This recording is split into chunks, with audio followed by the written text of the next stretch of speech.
Sirkka. Mä kävin lukemassa tuolla listaa tuolta seinästä ja siellä luki parkanolainen ja porilainen ja mahtokohan se olla jonkinlainen maantiedon tentti? Vai oliko se ruokapaikka? Kyllä ne oli ihan niitä perinneen ruokia. Mutta huomasitko sä kuule sen toisen listan siellä seinässä? Siinä luki, että nyhtö, kaura, kebappi, valkosipuli, majoneesi. No, mieti sitä. Mitä kauraa? Hevoset syö kauraa ja me aamupuurossa, mutta miten ihmeessä ne nyhtää sitä kebappia? Se on kato sitä vegaanista. Nykyään kato lihaa, ei saa olla lihaa. Siinä pitää olla hernettä tai kauraa, mutta sen pitää maistua niin kuin lihalta.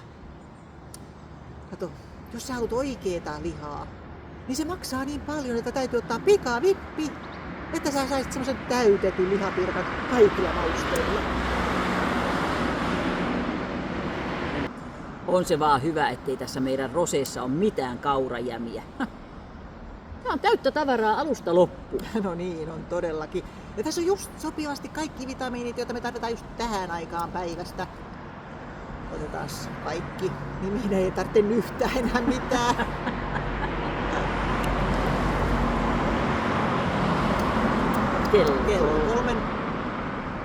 Kello 3 rosee.